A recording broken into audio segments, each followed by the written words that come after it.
Welcome to this episode of The Balanced Mind with myself, Kim Searle, and my co-host, Richard Brewin of Progress, where we look at the meeting of the spreadsheet and the untapped potential that many accountants have. Hello. I always say the same thing, Richard. How are you? I'm going to learn another introduction, but just for today, how are you doing? There's nothing wrong with hi, how are you? I think it's we shows we care, doesn't it? It's important. Yes. If we Obviously, listen, of course. If we're just being polite, then it's just a thing. But you know, it is, but interestingly, we're talking about valuing our expertise and clients not valuing it quite the same way. So, Mhm. actually, the next time I ask you, do feel free to just open up because that's the stuff that makes the difference. I'm moving. I know you're in the process of moving. By the time Yeah, that you will have moved, you'll be, so you may be, over the worst of the frustration and stress that goes with it. But yes. it, So the topic today then is very much about clients valuing accountants' time and how how we can spot the red flags early in a relationship that says this client isn't going to be good for us. And I've got some views on this. I'm working with a couple of accountants who I'm encouraging for them to look at what they want first before they get those clients in. But sometimes accountants are in a position where they have lost somebody and they're trying to get numbers in so they get more can recover the revenue lost, or because they are building their business. There's a whole raft of reasons. What would you say are the red flags to watch out for when you're looking to take on a new client? I think it's a to some extent it comes down to the clarity you get from the client. Mm, Um, Certainly, in this, if we're talking about a new client, a potential new client, it's easier than an existing client. A potential new client, you can be more direct, in the conversation. You've got the opportunity to say from the outset, this is how we work. This is what we expect from our clients. This is the nature of the relationship. This is what works for us, and this is what doesn't work for us. And I think it's really important to have that conversation right at the start, and for the client to have that conversation as well. And if the two align, great. And if they don't, everything that doesn't is a possible red flag. So, I agree. we talked a lot about being very clear with clients at the start as to what sort of firm you are, what sort of service you offer, how you run the client relationships, to have like a client charter that spells out how you're going to behave and how you expect them to behave, to have terms and conditions, engagement letters that are actually meaningful rather than just to meet your compliance requirements. So I think that bit's easy. And if they say yes at the start, great. And if they say no at the start, great. The challenge is with the existing clients who are used to the sort of relationship that you have at the moment. And we waste, again, I think there's two elements to this because on the one hand, every accountant out there knows that we waste an awful lot of time trying to manage non-responsive clients. Clients who don't do as we've asked them to do, clients who don't send the information in, clients that we can't get hold of, clients who don't respond to emails, all this. We waste a huge amount of time, because there's deadlines to be achieved that almost feel like they have a big more importance to us than they do to the client. And we're chasing, and your team are chasing, and it wastes a massive amount of time. It's horribly inefficient. So there's that aspect of why doesn't the client recognize that we're trying to run a business too, that we're busy people too, that we have more than one client. They're not the only ones. And then there's the other side to it where you've got the client who maybe does that, maybe doesn't do that. But what they don't do is they don't value the time from a professional point of view. So they're not prepared to put the time into the relationship or pay for that time. They try and minimize the contact that they have with you.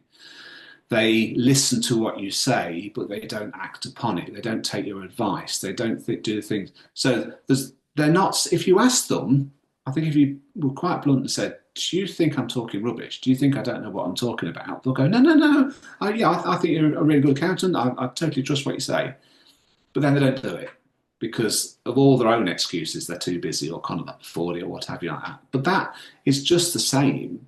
You've used up that accountant's time, but Mm, you're almost either not paying for it or you're begrudgingly paying for it, but you're certainly not doing anything as a follow up from it. So I think there's those two sides to it. There's the almost like what I call the practical side, the time wasting, clients just not listening, not doing what they're told, not responding, which is rude apart from anything else. And then there's the almost like the professional side. We've had an hour long meeting. They do nothing coming away from it. We may as well not bother having the meeting. And I think I don't think there don't tend to be single red flags as I think as such. It's much more that you wouldn't, because they're an existing client. You probably know who they are right now, and therefore the question is how do I change it? But B, it's something that evolves over a period of time. The relationship, I guess, is driven by the client's need, and that doesn't particularly work very well for us because if their need isn't high enough, it means that they don't really engage. no, I think you're right. It is interesting, I think. Circumstances change, people change, and as their business grows, perhaps the need for the accountant either improves or doesn't.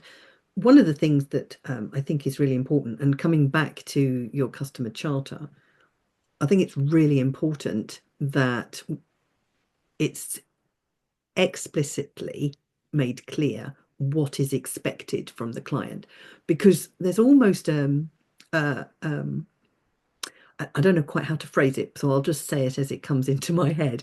But there's almost an expectation it's all the accountant's or bookkeeper's responsibility without actually, hold on a moment, you've got some responsibilities, Mr. Client, Mrs. Client, whatever, that you've got to keep your receipts. You've got to record them into some mechanism that the accountant bookkeeper can pick up on, that it's your responsibility to provide the information in good time, ready for the deadlines that come through. And their responsibilities, I don't know, I've never seen a customer charter from an accountant per se, so I don't know whether that's explicitly called out. But I think it's important, perhaps, that the expectations of what they do is part of that customer charter. And then when you've got that, when it comes to being a problem later on, you've got something you can refer to that says, we agreed this, it's not happening, what's the problem? And I think it's a great opportunity for a client who's been really good to talk to them, to find out what's changed, what's going on for them, how are they operating now? It's a great opportunity to find out more. And it may be that there's something going on that you weren't aware of that allows you to support them in a different way. I don't know. Maybe their business is growing exponentially and they can't keep up, or they've got new people in, and maybe there's some opportunities around payroll. I don't know. But then if it's an existing client who didn't have that laid down, how do you manage that? And this is where I talk about difficult conversations, because you've got to be able to lead that conversation, because it's not going to happen otherwise. And if you don't do anything, that behavior won't change. Yeah. So it's really important for me that the accountant starts to take responsibility, accountability. Let's put that word in there, seeing as we're accountants, accountability, and lead the conversation to say, this is not working for me right now, and you get them into a conversation that way.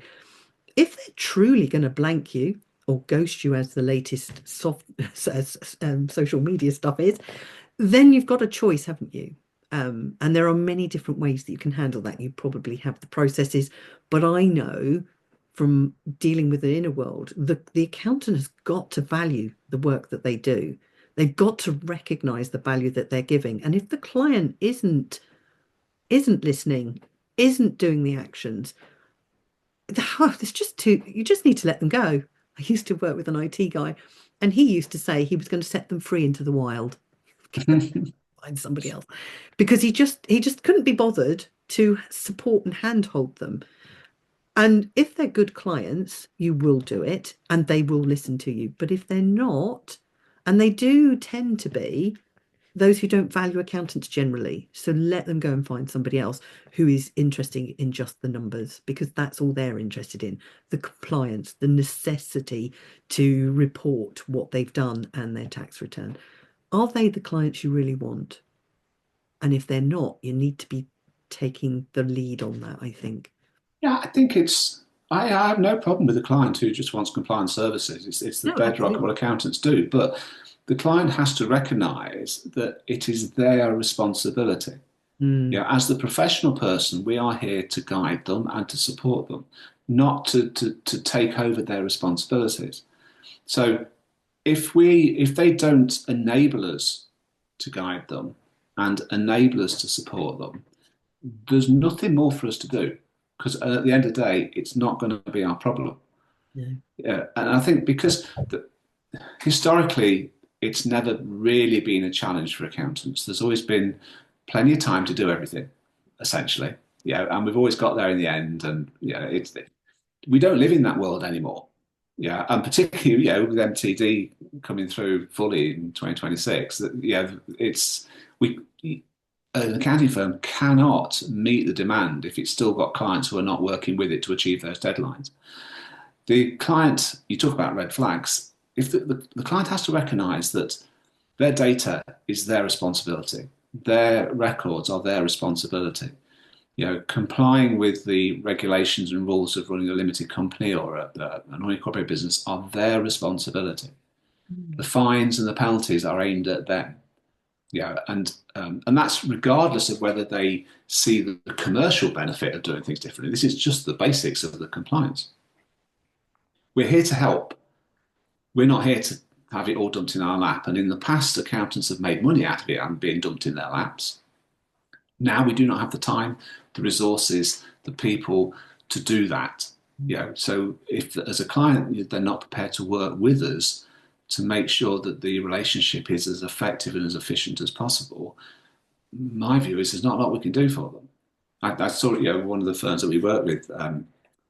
The director put a post on LinkedIn today where they were talking about their non-negotiables. In this case, it was about client data and clients who do not take their bookkeeping seriously.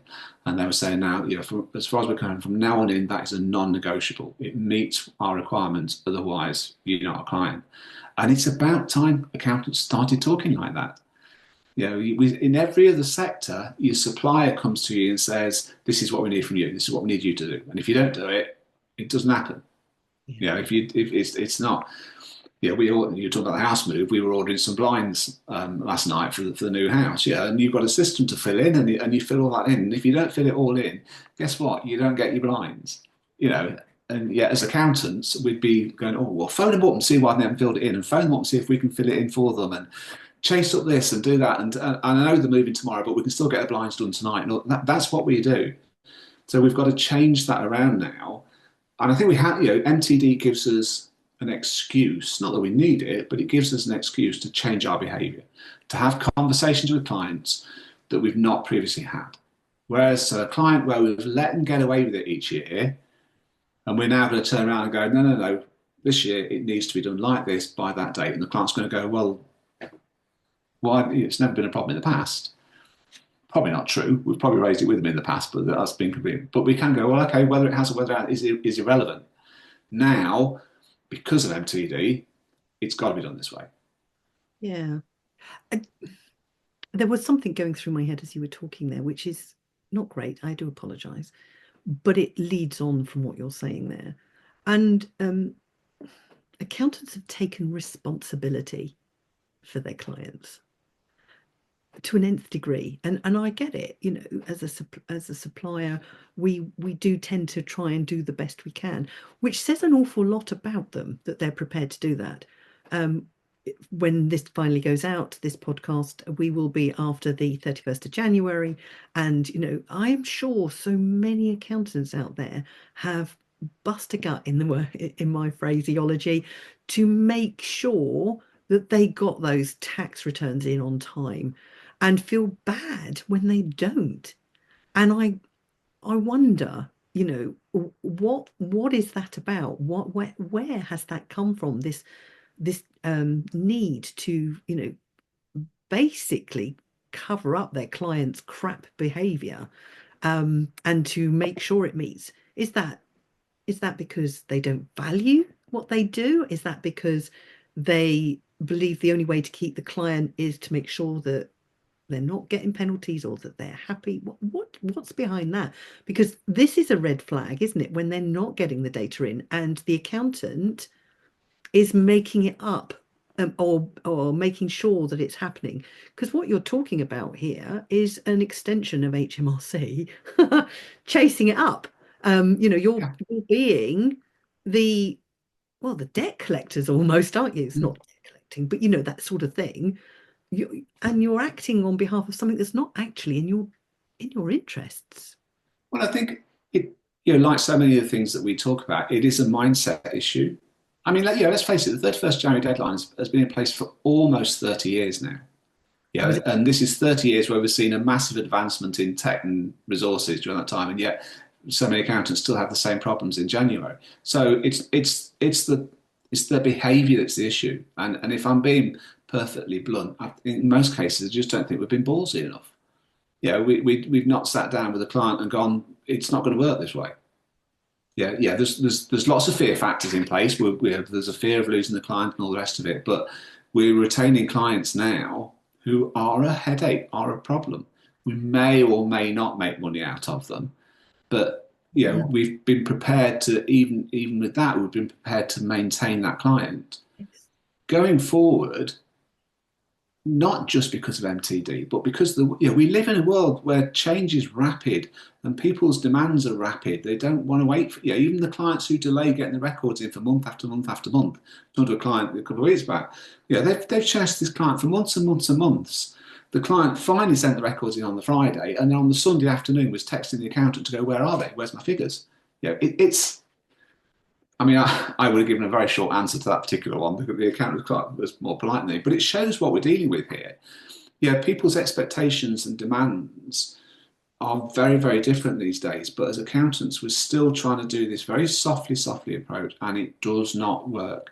Now, it doesn't have to be a massive disruption of your client base. What we tend to find is, and I say that out of practical experience because we've done this. So you go to the client and go, look, actually, going forward, this is what I need from you and when I need it. And most clients will go, okay, because they want us to bring clarity and direction. Our problem is we've allowed ourselves to sit far too low down the list of priorities, and now we're going, no, this needs doing. So, by all means, if you can do it, great. If you can't do it, let me know. We can support you on that. So it's that guide and support thing again. But Yeah. don't ignore it, because if you ignore it, it's just not going to get done. And you probably mentioned this more times than I care to mention, but I used to be a project manager in a past life. And so my job was the chasing. And, this is what we're really talking about on the accountancy side. They're chasing. And you have to keep behind them because they've got 1,001 other things that are important and more important than what yours are, because it's not near. What happens is, as an evolutionary thing, the brain, our deeper mind, cannot deal with the future. It doesn't understand the future. Our unconscious is working constantly in the now, in the now. Are you safe? Are you doing what you need to? Diddle-da. It can't see in the future. This cognitive brain absolutely can see in the future, and the two are not gelled together. And what happens is that everyone, and accountants will do this as well, will very much work on that idea of, that's not yet. That's not a pain point yet. And it's only when you get to the pain point that suddenly it gets done, which for a lot of clients of accountants is going to be in the last few days of Mm. January, working days of January. And I don't have the answer yet, but it's somehow how you can overcome that. One of them, obviously, pain point wise, is to let the client go. If they haven't got it in by your deadline, whatever your deadline is, really sorry, but this is not something that I can continue to support you with. We're going to let you go. So it could be October, depending on what your deadlines are like, maybe earlier. make them pay a penalty. So they're not only paying a penalty to inland revenue if they've not paid on time, but you're introducing a fee. And I think we've talked about that in a previous podcast. So it's introducing a pain point that says, if you don't do this, this is what's going to happen. And I don't know what that would be per se. You know, accountants will have their own ways of dealing it, but it's the way of utilizing hacking, taking advantage of the way our brain works, is saying, okay, so being nice about it, being kind about it is not working. So now I introduce the pain points. And when I was in project management, the pain points, because I worked in an organization, was to escalate it. So, you know, that might have been a way. So if you're dealing with an accountant or, you know, the bookkeeper in a business, you escalate to the MD or whatever. This needs to happen. But if you're dealing with the MD or business owner, you don't have much else other than the two potential paths I've suggested. But it's the only way to get people to do things that they just don't care about. Yeah, I think the escalation is important. I mean, you can combine processes, whatever it is we're talking about, you know, be it tax returns, year-end accounts, back returns, whatever it may be, it's something with a deadline. So we would always look at having a three-stage process to that with then the escalation. So first thing that happens is that what I would call the planning email or letter goes out that basically says, this is what needs to be done. Here's the benefits of getting it done, why it needs to be done. Here's the cost of not getting it done. This is what we need from you, and this is when. If we don't hear from you, we'll assume that's fine. So Yes. that's the first thing. The second thing is then an automated part of the process, whereby if that's not come in, if there's not been any sort of response that's come in, by a particular date, then there's an automated email just referring back and say, oh, by the way, just remind you we need this by this date. If that then doesn't trigger, then there's a human bit. There's a phone call or there's a WhatsApp message or something from a person that says, just checking that you've received our previous things because we've not had any response. And actually, now we're up against the deadline. So unless it's in right now, we're going to need to, the internal deadline. Unless it's in right now, we're going to need to change the deadlines. If that doesn't prompt a response, that's then where the escalation comes in. That's where the director's phoned up and going, so are you a client or not? Yeah, I think it's that sort of, because so you can automate the process, but what we're not doing is randomly chasing clients and sending email after email after email, despite the fact they never read the emails. When we're not putting those pressures on the staff either. It's just like it's almost like stage one, stage two, stage three escalation. An escalation point. This is where we're saying we can't help you. It's gone. Okay, maybe we can set a new deadline. We can set a new date for this, but the one that we're working to, that's out the window now because you've not done anything. We don't have to. It's about guidance and about support. This is not about ditching clients or washing our hands of clients, but this is recognizing that the client has a responsibility to help us guide and support them. So the guide bit, when that initial one goes out, the reason why I think it's important that we talk about why it needs to be done and what the benefits are, because that's where this other bit of value comes in. About, this isn't just you sign the form. These are the reasons why this is important. They've got to, I think a lot of clients see what we do as, they just chuck some figures in the computer. It's a bit of admin. It's not really, and I do think they think it we need to go, that's not how it is. This is important. And I talk to accountants who don't think that tax returns are important. I'll just get it out, get it signed. No, this stuff is all important and it needs skills and it needs expertise and it needs experience. It needs investment for the systems and processes. This is not something that a 5-year-old could do. But we seem to allow the clients to assume that's the case. Oh, well, I'll get it in the last minute. You'll have someone sitting around who can just do it for me. Yeah, That's how it exactly. works. No. One of the things you were talking about there is obviously sending them an email.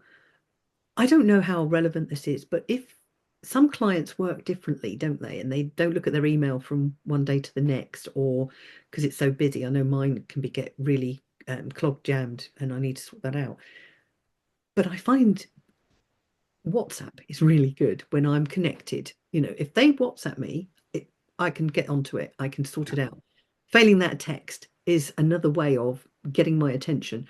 So it's always worth, I think, making sure that if you've got a red flag or something that says your client's not then connecting with you, have you checked how they like to be communicated with? Yeah. Some like the, and these will not be invariably the problem people, except for what you said earlier. They all the right noises in the meeting and then they've left and then they do nothing. So actually they can be, but it's understanding what works for them. They may want to see you. You'll need to manage that within your own business, obviously, or they may prefer the email, or they may be that they like a phone call or a text. So it's just understanding how they want to be communicated with, because that might be a simple solution.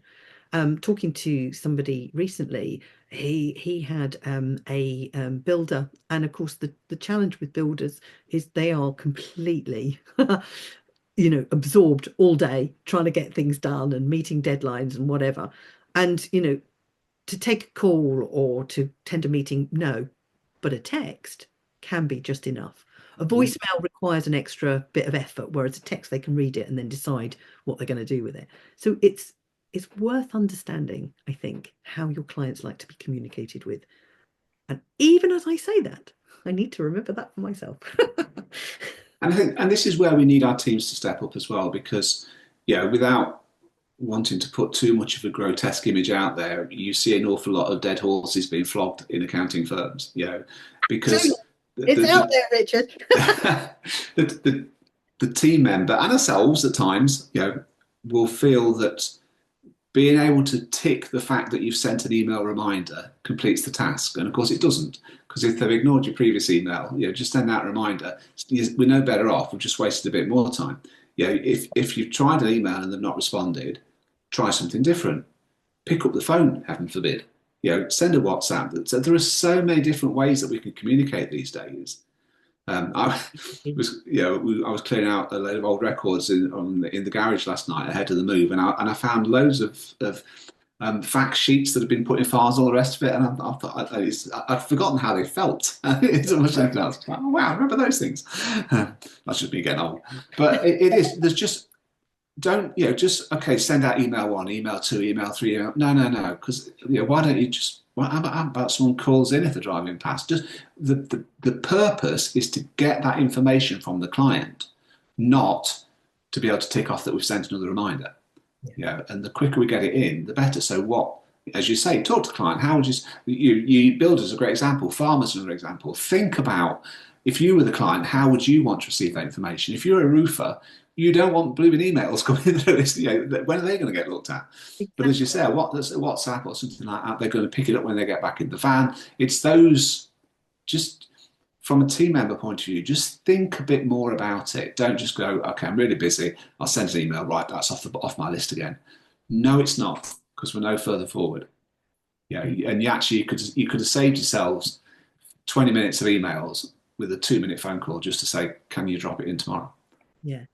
And just as a final point on that last bit you've just said there, sometimes it's about booking time in with your client. I used to find sometimes you couldn't necessarily get anything in for the next couple of weeks, but you book something far enough in advance, they've got no excuse about not having time.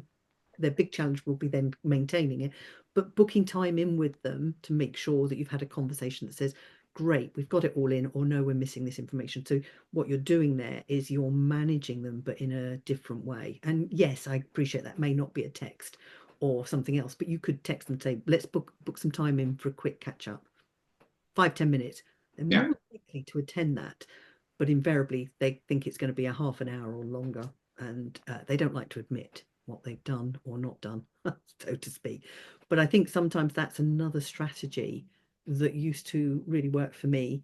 I didn't need it right now, but booking them in appointments or meetings, maybe, it does mean you're really busy in the run up, but if it means you get the information,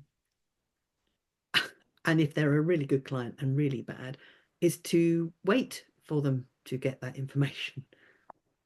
It depends on what's involved. But it's about standing up for ourselves. Where you've got to go to a client and say, look, to get this exercise done, I'm going to need 6 weeks. They're going to go, but it's a 2-minute exercise. And you'll go, well, okay, it actually isn't. But even if it was, I've already got 500 of those 200 of those 2-minute exercises in, and you're at the back of that queue. That's why I need 6 weeks, because it ain't going to get done tonight or tomorrow, even if you let me have it now. Because we shy away from saying that what we do is important, that matters, that we know what we're talking about. We're embarrassed to demonstrate our value, demonstrate our importance, And I know, of course, we want to help our clients. We want to support our clients, and we do everything we can to do that. But they've got to work with us on it. Yes. Yeah, and that's the difference. Like you said earlier, this is not our responsibility. Yeah, we are here to help the client achieve their responsibilities, and we know the best way to do that, and that's what we've just suggested that they do. By not doing that, they're making life harder for themselves and for us. Now, whether that ends up in them paying more or not getting the service done or whatever, but there has to be a downside to it, because whilst they know that they can leave everything to the last minute with us and we'll still conjure up a result, then even without them trying to put us down or be nasty about it, the reality is they've got lots of other more pressing things that day because we've given them a soft out. So we end up almost by default being, I'll let the accountants have it on Friday. Oh, I've got this to do now. Oh, I'll let them have it next week because I know they'll wait. I'll get it. No, we ain't waiting. This needs to be done. It's just, and if the client says, well, I'm struggling, okay, that's a different conversation. Let's have a conversation about why you're struggling. This still needs to be done. Yes. Love that. One of my phrases as we come to the end of this podcast, and you've come up with some really lovely hints, tips and guidance on how to manage these clients who are they're not engaging in the relationship. You're not in a relationship because it's all one way, just as a point. But I was going to say something and it's gone. That clearly wasn't important, was it? What are you thinking? The important thing to remember, most of in any accounting firm, certainly in my experience, your accountants are nice people. They're nice people who do value and who do rate you. It's just that you've never made them think about it. And so that's why we say, look, no, actually, I need to do it this way. They're going to go, okay. And if they're not nice people, who cares? Go away. Not bothered. I do get quite defensive for and on behalf of accountants and bookkeepers, and sometimes I can come across a bit austere, but it's because I get frustrated for them. So I do apologise, but I think it's important that somebody's fighting their or waving something around. I did wonder, I might need to put some more messages out, and I still can't remember what I was going to say, so it was not important. But hey, it's fine. Lovely to talk to you, Richard. Great conversation. And hopefully that is useful for those people who are thinking about what they're going to do differently for the coming year, so they're not in the same place as they were. Just on that thought then, before we go, we should do a podcast, because I do this a lot. I'll say to someone, oh, there's 3 things I want to talk about, and then I can remember the first 2 and they can never remember the third. Or you'll say, well, I've got something on it. So we should do a podcast around what to do when you lose that thought. Yes. Which comes back to you at 3 o'clock in the morning. Yes, invariably.